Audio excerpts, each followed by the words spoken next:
তাহলে গ্রামের মানুষকে আর শহরে উপস্থিত হতে হবে না। আমরা কল নিচ্ছি আপনাদের।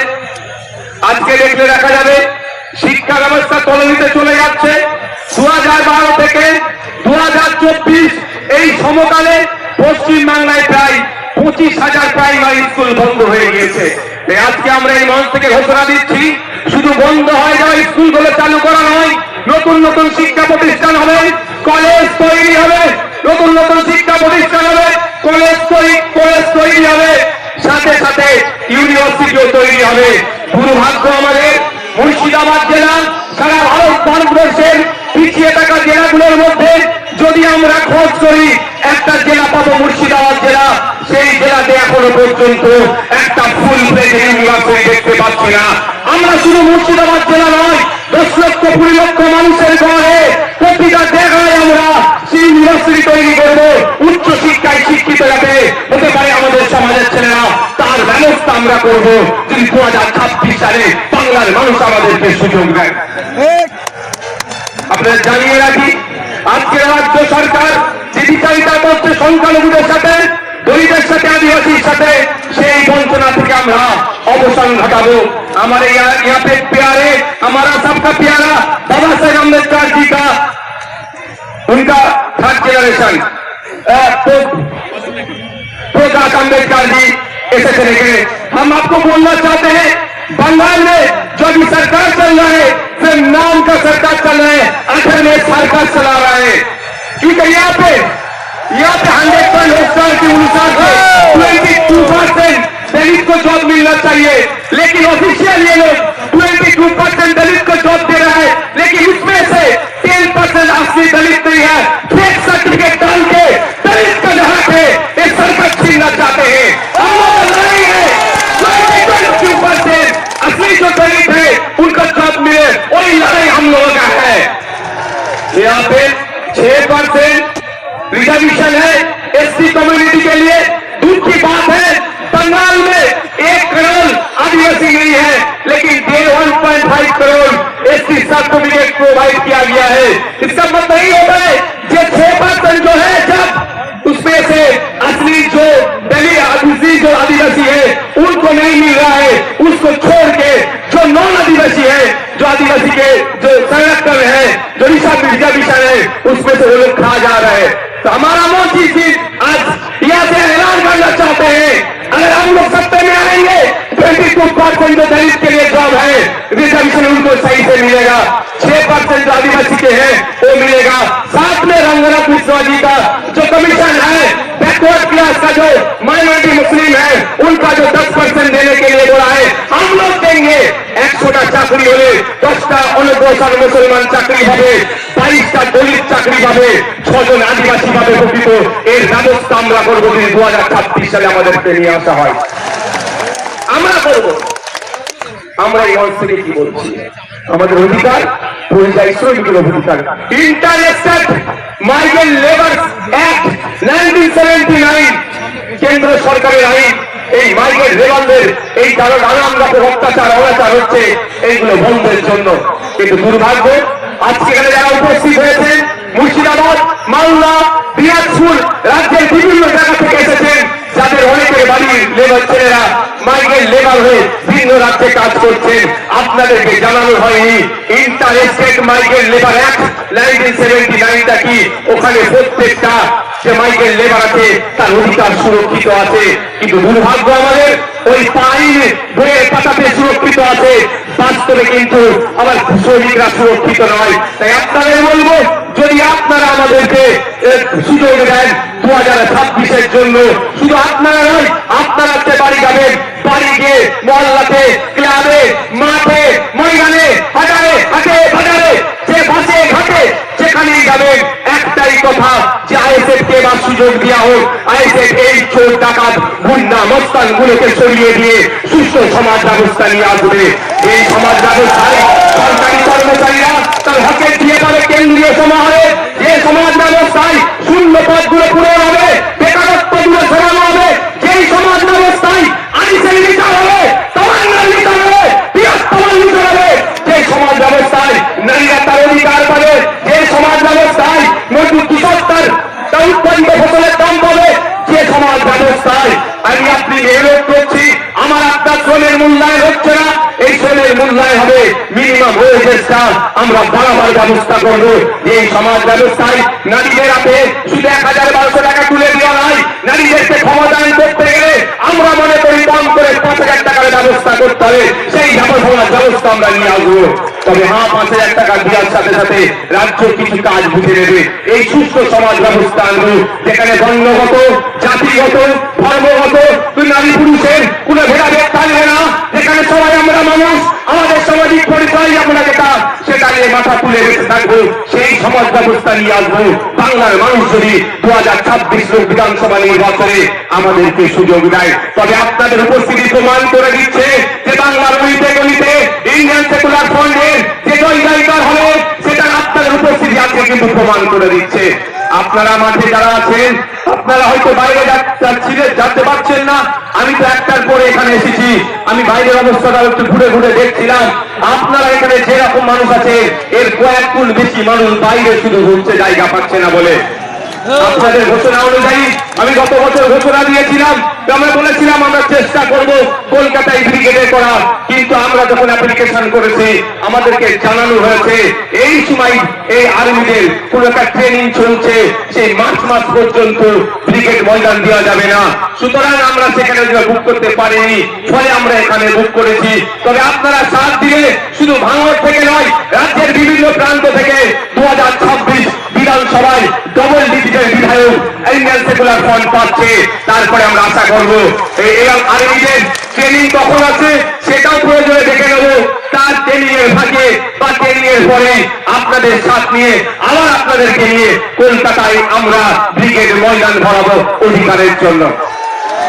বন্ধুগণ, আজকে এই অধিকার সবাই বিভিন্ন বিষয় ছিল, অনেকে চর্চা করেছে, আমি টু দা পয়েন্ট এসআইআর নিয়ে একটু বলতে চাই। আপনারা কারা শুনতে চান একটু হাত তুলে রাখেন তো, এটা হাতটা তুলে রাখুন, হাতটা একটু তুলে রাখবেন, অসুবিধা হচ্ছে না তো? অসুবিধা হচ্ছে না তো? ইভিএম মেশিনের সামনে গিয়ে খান চিহ্নটা দেখবার, আর যেখানে খান চিহ্ন থাকবে না আমাদের নেতৃত্বরা যেটা বলবেন সেখানে আমরা গুদামে হাত দেওয়ার দরকার নাই। আমি এসআইআর নিয়ে গুটি কয়েক কথা বলবো, বলে আমি বক্তব্য শেষ করে দেবো। আমি কথা দিয়েছিলাম শীতকালের বেলা সকাল সকাল আসুন, সকাল সকাল ছেড়ে দেবো, কথা দিয়েছিলাম তো। আমি আপনাদের এসআইআর নিয়ে বলছি, একটা মাথায় ঢুকিয়ে নিন, এই এসআইআর যে সমস্যা তৈরি হয়েছে, এই সমস্যা তৈরির পেছনে দুটো রাজনৈতিক দল সম্পূর্ণভাবে দায়ী। তৃণমূল বিজেপি মিলে এসআইআর নামক সমস্যাটাকে তৈরি করছে ইলেকশন কমিশন অফ ইন্ডিয়াকে সামনে রেখে। তাই আমাদের যেভাবে অহেতুক হয়রানি পেরেশানি করা হচ্ছে, এর জবাব আমরা ইভিএম মেশিনে গিয়ে এই তৃণমূল আর বিজেপির বিরুদ্ধে আমরা দিয়ে দেব।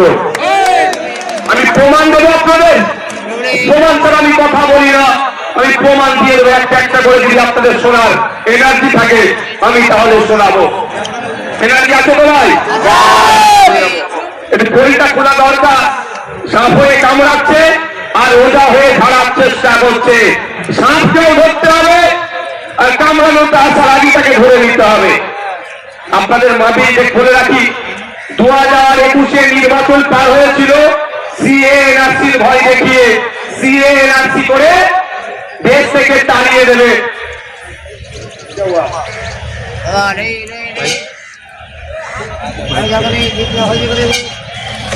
সংগ্রামী যৌথ মঞ্চে যে মঞ্চ আছে তার উপরে ছেলেরা উঠে গিয়েছে না ভাইয়া ভাই, এই উপরে যারা উঠেছে না যারা একদম একদম নেমে যাও, এটা অনৈতিক কাজ, নেমে পড়ো চাল থেকে। শোনেন ভাই, এদিকে দেখান, 2021 সালে নির্বাচন কি দেখিয়ে পার হয়েছিল? বিজেপি বলেছিল এসআইআর করে তাড়িয়ে দেবো, এই বিজেপি বলেছে এনআরসি সিএ করে তাড়িয়ে দেবো, আর মমতা ব্যানার্জি দলেরা কি বলেছিল যে তাড়াতে পারবে না, আমরা আছি। এখন বলুন, এই 2026 নির্বাচন আসছে, এসআইআর করে ভোটাধিকার কেড়ে নেবো গল্প শোনাচ্ছে শুভেন্দু অধিকারী, আর মমতা ব্যানার্জি ঠিক ঠিক করে এসে বলছে আমি থাকতে এসআইআর হতে দেবো না। অলরেডি কাগজ নিয়ে আপনাকে আমাকে ছুটাছুটি করতে হচ্ছে। আমার নামও নোটিশ এসে গিয়েছে। নোবেলজয়ী বিখ্যাত মানুষ অমর্ত্য সেন্সারের নামে অপদস্থ কমিশন নোটিশ পাঠিয়েছে এই বিজেপি তৃণমূলের পাল্লায় করে। শুধু তাই নয়, স্বাধীনতা সংগ্রামী, মুক্তিযোদ্ধা, বীর, ভারতবর্ষের অন্যতম শ্রেষ্ঠ আইকনিক ব্যক্তি, তার নাম নেতাজি সুভাষচন্দ্র বোস, নেতাজি সুভাষচন্দ্র স্যারের পরিবারকেও এই নোটিশ পাঠিয়েছে। তাই আপনাদের বলবো 2026-এর বৈতরণী পার করার জন্য তৃণমূল আর বিজেপি এসআইআর নামক এই সমস্যাটার অবতরণ করেছে। তাই আপনাদের বলবো এই সমস্যাতে কয়েকটি হয়রানি করার চেষ্টা হচ্ছে, তবে আপনি আতঙ্কিত হবেন না। দিন দেওয়ানে বলেছিলাম স্বচ্ছ এসআইআর করলে সহযোগিতা করব। আজকেও বলছি স্বচ্ছ এসআইআর লিস্ট, ভোটার লিস্ট স্বচ্ছ হোক, মৃত ভোটারের নাম বাদ যাবে। একাধিক জায়গায় ভোটার লিস্টে নাম উঠেছে, বাদ যাবে। যার অস্তিত্ব নেই সেই ভোটারের নাম বাদ যাবে। প্রয়োজন আমরা সহযোগিতা করব, কিন্তু স্বচ্ছতার নামে নির্বাচন কমিশন যে অহেতু হয়রানি করছে এর জবাব দেওয়ার জন্য প্রশ্ন করেছিলাম আমরা নির্বাচন কমিশনে। শুধু তাই নয়, আপনাদের নওশাদ সিদ্দিকীর কামচিহ্ন নেতা সুপ্রিম কোর্টে গিয়ে আপনাদের জন্য মামলা করেছে। আপনাদের বলে রাখি, দুটো কাজ এই মুহূর্তে মমতা ব্যানার্জি যদি করে, দুটো কাজ যদি এই মুহূর্তে মমতা ব্যানার্জি করে, হয়রানিও বন্ধ হবে, আতঙ্কিত বন্ধ হবে। আতঙ্কিত হবেন না। দুটো কাজ কি বলে দিচ্ছি, শর্ট টাইম, আমি বেশিক্ষণ বলবো না, বলেছি আপনাদের। প্রথম কাজ হচ্ছে ওয়ান পার্টি মিটিং ডাকা। Mamata Banerjee one party meeting ডাকুক, সমস্ত রাজনৈতিক দলের নেতাদেরকে ডাকুক। যেই পরিস্থিতি বাংলার স্বাধীনতা সংগ্রামী পরিবার থেকে শুরু করে, পীর পরিবার থেকে শুরু করে, বিভিন্ন ধর্মীয় পরিবার থেকে শুরু করে, বিভিন্ন যারা সামাজিক প্রভাব প্রতিপত্তি আছে, সব সমেত সাধারণ মানুষদেরকে অহেতুক হয়রানি হচ্ছে। এই হয়রানি বন্ধ আমাদের করতে হবে। অল পার্টি মিটিং ডাকা দরকার। কেমন অল পার্টি মিটিং আপনাদের জানিয়ে রাখি, বরাবর পাকিস্তানিরা যখন এসে পেহেলগাঁওতে আমাদের দেশের নাগরিককে খুন করলো, সেই সময় অল পার্টি মিটিং ভারত সরকার ডেকেছিল। সেই সময় কংগ্রেসের পক্ষ থেকে বলেছিল পাকিস্তানের বিরুদ্ধে অল আউট যাও, আমাদের কোনো অবজেকশন নাই। আজকে মমতা ব্যানার্জি যদি অল পার্টি মিটিং ডাকে, মমতা ব্যানার্জি তাকে কেউ আসুক আর নাই আসুক, ইন্ডিয়ান সেকুলার ফ্রন্ট যাবে বাংলার নাগরিকদের সাথে, সেখানে গিয়ে বলবে স্বচ্ছতার সাথে যেখানে পশ্চিমবঙ্গ সরকার করতে চাই আমরা প্রস্তুত আছি বাংলার মানুষের জন্য। করবে তাহলে আপনি আতঙ্কিত মুক্ত হবেন তো ভাই, কিন্তু চাই না আপনি আতঙ্কিত মুক্ত হন মমতা ব্যানার্জির দলে না। এরা চাই আপনি পেরেশানে থাকুন। আপনি পেরেশানে তাকে প্রশ্ন করতে পারবেন না, মাথায় কিষান নেই কেন। আজকে দেখুন কলকাতায় গতকালকে খোঁজ নিয়ে দেখুন এই ঠান্ডাতে তারা পড়ে আছে।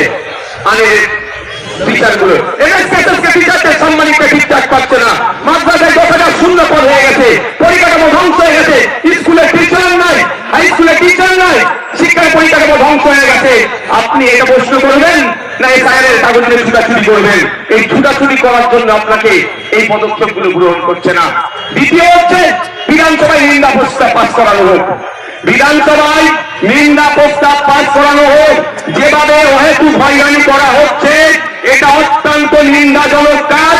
সেখানে নিন্দা প্রস্তাব করানো হোক। সেই নিন্দা প্রস্তাবের কপিটা ইলেকশন কমিশন অফ ইন্ডিয়াকে দিই, আর যে সরকার একটা মামলা করুক সেই মামলাতে কপিটা অ্যাটাচ করে দিই। নিশ্চিতভাবে সুপ্রিম কোর্ট এটার প্রতি বিবেচনা করবে, কারণ বিধানসভার মধ্যে নিন্দা প্রস্তাব পাস করানো মানে পুরো পশ্চিম বাংলার মানুষ এটাকে নিন্দা করছে। এই হয়তো হয়রানিকে এটা করবে মমতা ব্যানার্জি সরকার। আওয়াজ দিয়ে একটু কেন করবে না? পেরেশান তো হচ্ছে দলিত, সব থেকে বেশি পেরেশানি হচ্ছে মুসলমান, তারপরে দলিত, তারপরে আদিবাসী।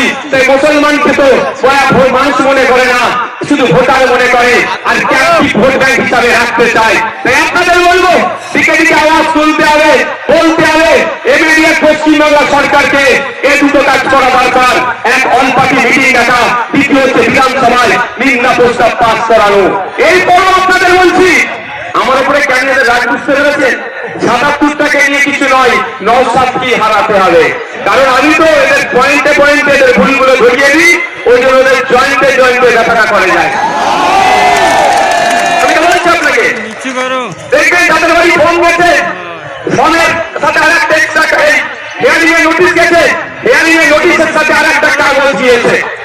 সেই হিয়ারিং এর নোটিশের সাথে একটা যে কাগজ দিয়েছে সেখানে 13টা ডকুমেন্টসের কথা বলা হচ্ছে। যাদেরকে হিয়ারিং এ ডাকা হচ্ছে, এই 13টা ডকুমেন্টসের মধ্যে কোন একটা ডকুমেন্ট সাবমিট করলে তার হিয়ারিংটা সে পজিটিভ হয়ে যাবে, অর্থাৎ তার অসুবিধা হবে না। এটা বলছো তো? আচ্ছা, আমরা এই এসআইআর নিয়ে এত দুটো মেনলি সমস্যার সম্মুখীন হতে হচ্ছে আমাদের। একটা টাইম লস হচ্ছে, দাঁড়াতে হচ্ছে, অব্যবস্থা, মানে এই গেটের ওখান থেকে সরে যাও, গেটের ওখান থেকে সরে যাও, গেট থেকে সরে যাও, দেখতে চলে এই বসো, নিচে বসো, বসো। দুটো জিনিস হচ্ছে তো ভাই, একটা কি আমার অযথা টাইম দিতে হচ্ছে, ওখানে অব্যবস্থা, ওখানে ঠিকঠাক ব্যবস্থা আমরা পাচ্ছি না, ঘন্টার পর ঘন্টা লাইনে গিয়ে দাঁড়াতে হচ্ছে। দ্বিতীয় হচ্ছে আমি আতঙ্কিত, তাই তো ভাই, যে আমার কি হবে। কিন্তু এই 13টা ডকুমেন্টসের মধ্যে যদি কারো একটা ডকুমেন্টস থাকে সে আতঙ্ক মুক্ত। আমি ঠিক কথা বলছি তো ভাই? আমি ভাই আতঙ্কিত নয় আমার কোনো নোটিশ দিয়েছে বলে। কেন বলুন তো? আর্টিকেল 326 আমার ভোটদানের স্বাধীনতা। 18 বছরের ঊর্ধ্বে হলে আর ভোট দিতে পারবো, আমি বাড়িতে না করি, আমার এটা কেউ কেড়ে নিতে পারবে না। কারো আশীর্বাদে যেমন কেউ অন্যায় ভাবে রাখতে পারবে না, কারো অভিশাপে কেউ অন্যায় ভাবে কেড়ে নিতে পারবে না। যাক, আমি আপনাদের বলি, এই নোটিশের 6 নম্বর পয়েন্টে দেখুন কি লেখা আছে। 6 নম্বর বলা হচ্ছে, রাজ্যের উপযুক্ত কর্তৃপক্ষ প্রদত্ত স্থায়ী বসবাসের প্রমাণপত্র বা শংসাপত্র, অর্থাৎ পশ্চিমবাংলা সরকার তার কর্তৃপক্ষকে দিয়ে আপনার হাতে যদি রেসিডেন্স সার্টিফিকেট তুলে দেয়, তাহলে আপনি হিয়ারিং এর নোটিশে গিয়ে ওটা দিলেই আপনি হিয়ারিং, আপনার কোনো চিন্তার কারণ থাকবে না। কিন্তু সরকার একেবারে এটা ভেবে বলেছে, একেবারে বলেছে যে তোমরা হয়রানি হয়ে না, তোমরা আতঙ্কিত হয়ে না, আমি তোমাদের সরকার, যে আমি তোমাদের ব্যবস্থা করে দেবো। তাই আপনাদের বলি, আপনারা 2021 সালে অনেকে ভাঙর ছাড়া, অনেকে কি হবে না হবে ভেবে ভোট দিবার ইচ্ছা গেলেও ভোট দেননি। কিন্তু আপনাদের বলছি, আজকে যদি একটা সংযুক্ত মোর্চার সরকার চলতো তাহলে এই হয়রানি হতো না। তারপরেও যদি হয়রানি করার চেষ্টা করতো, আমরা বাড়িতে বাড়িতে এই রেসিডেন্ট সার্টিফিকেটটা তৈরি করে পৌঁছে দিতাম। বাড়িতে থাকো, তোমার বাড়িতে আমরা কাগজ পৌঁছে দেবো। রাজ্য সরকার চাইলে যেভাবে দুয়ারে সরকার করছে, সেরকম বাড়িতে সরকার পৌঁছে দিতে পারতো। খামে ভরে এনাও তোমার রেসিডেন্ট সার্টিফিকেট, যাও তুমি গিয়ে হিয়ারিং এর টেবিলে দাও, তোমার হিয়ারিং পাস হয়ে যাবে, তোমার ভয় নেই। এটা করেছে রাজ্য সরকার। জানতে হবে, আমি প্রথমেই বলি, শুভেন্দু অধিকারী আমাকে আপনাকে ভোটাধিকার কেড়ে নেওয়ার চক্রান্ত করছে। চক্রান্ত করলে চক্রান্তের জবাব দিতে হবে তো। কেউ যদি গুণহল হয় তাহলে বাঘা তেঁতুল হতে হবে তো ভাই। বাঘা তেঁতুলের ভূমিকা দেখতে পাচ্ছি না। তারপরে চলে আসুন 10 নম্বর পয়েন্টে বলছে, রাজ্য স্থানীয় কর্তৃপক্ষের দ্বারা তৈরি পারিবারিক রেজিস্টার। রাজ্য বা স্থানীয় কর্তৃপক্ষের দ্বারা তৈরি পারিবারিক রেজিস্টার 2011 সালে আইসিডিএস কর্মীদের দিয়ে তথ্য তোলা হয়েছিল। এই পারিবারিক রেজিস্টার সেখানে আছে। এই তথ্যটা উঠে প্রথমে গিয়েছিল পঞ্চায়েতে, পঞ্চায়েত থেকে রাজ্যে গিয়েছিল। তাহলে আপনারা বলুন, এই তথ্যটা অলরেডি প্রতিটা পঞ্চায়েতে আছে। এই 10 নম্বর পয়েন্টটা যেটা চেয়েছে এর উত্তর, অর্থাৎ এই যে কাগজ চেয়েছে, এই কাগজটা প্রতিটা পঞ্চায়েতে আছে। রাজ্য সরকার 2023-এ পঞ্চায়েত নির্বাচনে একচ্ছত্র ভোট লুট করেছে। সেই ভোট লুট করতে গিয়ে আমরা আমাদের ভাঙড়ের 3 ভাইকে হারিয়েছি। শহীদ মহিউদ্দিন, শহীদ হাসান, শহীদ রেজাউল গাজী, 3 জনকে হারিয়েছি। শুধু নয়, সারা রাজ্যে আমাদের কর্মীদের অত্যাচার করে, তারা অবৈধ পন্থা অবলম্বন করে আজকে তারা পঞ্চায়েতের ক্ষমতায় বসে আছে, পঞ্চায়েত চালাচ্ছে। সেই পঞ্চায়েতের মাধ্যমে যদি প্রতিটা বাড়িতে বাড়িতে এই তথ্যটা 10 নম্বর যে পয়েন্ট আছে পারিবারিক রেজিস্টার যদি পৌঁছে দেয়, ওটা নিয়ে আপনি যখনই হিয়ারিং এর টেবিলে যাবেন, আপনাকে অফিসার আর কিছু দ্বিতীয় প্রশ্ন করার সুযোগ পাবে না। ওটা জমা দেবেন, জমা দেওয়ার পরে আপনার হিয়ারিং কমপ্লিট হয়ে যাবে। তাহলে আতঙ্ক মুক্ত হবে না, হবে না ভাই? রাজ্য সরকার চাইলে আপনার আতঙ্ক মুক্ত করতে পারে এই দুটো ডকুমেন্টস দিয়ে, কিন্তু রাজ্য সরকার তো আতঙ্ক মুক্ত চাইছে না।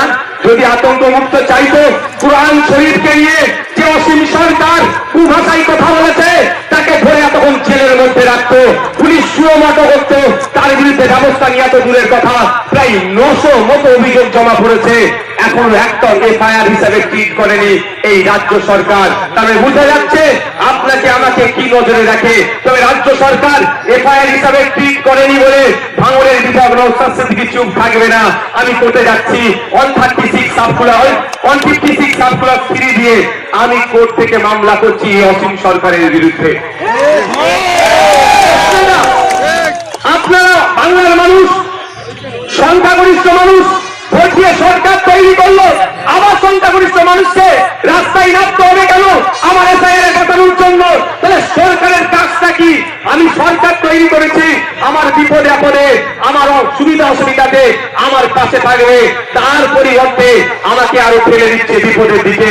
তাই আপনাদের বলবো, আর আসলেই কি তৃণমূল কংগ্রেস, আসলেই কি তৃণমূল কংগ্রেস এসআইআর থেকে আপনাদের নিস্তার দেবে মনে হচ্ছে? ওয়াকাফ খেয়েছে জানেন তো নাকি?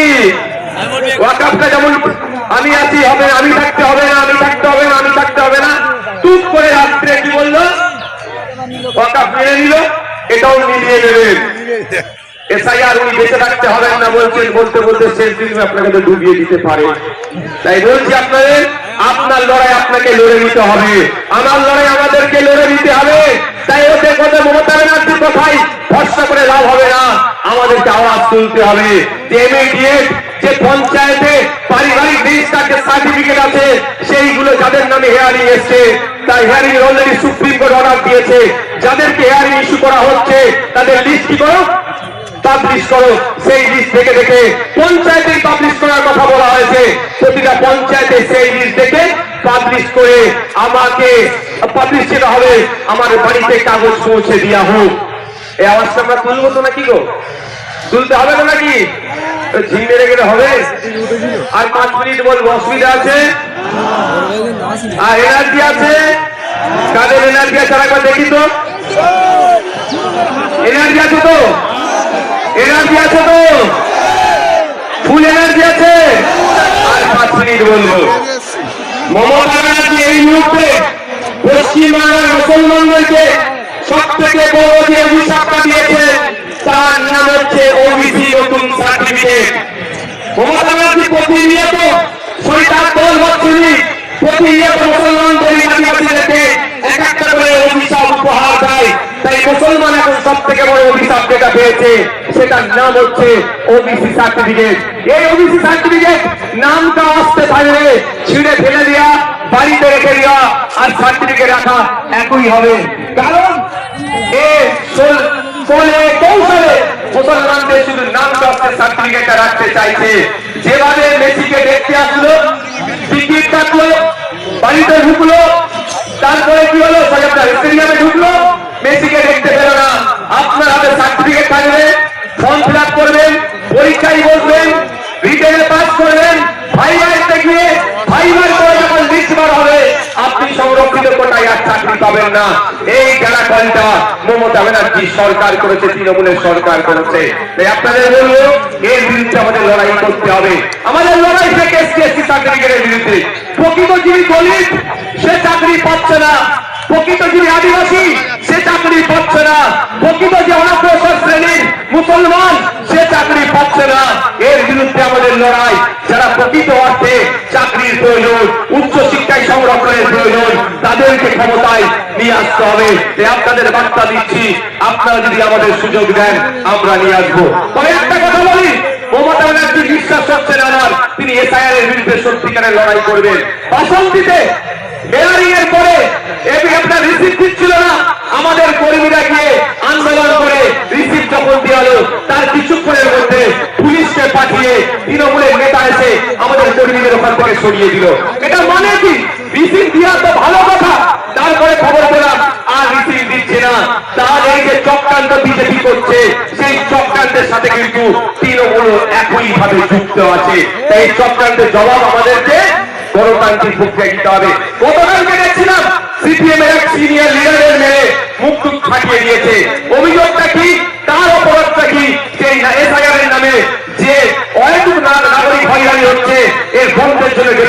সার্টিফিকেট দিয়েছিল, তাহলে নাগরিক হয়রানি বন্ধের জন্য রেপুটেশন দিলে যদি পেরেশানি করে, এই তৃণমূল যদি আক্রমণ করে, প্রকৃত অর্থে তৃণমূল কি এর বিরুদ্ধে আছে? আজকের প্রোগ্রাম আমরা এবার একদম শেষের দিকে এসেছি, আমরা শেষ করব। শেষ করতে আগে আপনারা আস্তে আস্তে বিদায় নেন, যেতে যেতে মাইকের আওয়াজ পাবেন।